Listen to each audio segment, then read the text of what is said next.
Seneta wa kaunti ya Narok Ledama Kina amezungumzia kuhusu jambo ambalo limetokea wakati climate change ama Africa Climate Change Summit ilikuwa inaendelea pale KICC hapa jijini Nairobi. Kama vile unaona hapo kwa screen kupitia ukurasa wake rasmi wa kijamii wa Twitter, Seneta Ledama Kina ameandika hivi, and I quote, "Hypocrisy of the highest order. We are here talking about climate change, and up above the main hall are helicopters, which is responsible for a significant part of the carbon footprint in the world is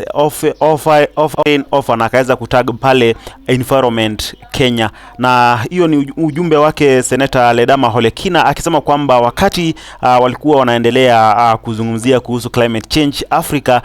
ukitazama huko juu ulikuwa unaona kwamba kuna chopa ambazo zilikuwa zinatembea huko juu, ambapo kulingana na Seneta Ledama Kina anasema kwamba hiyo ndio inachangia sana carbon footprint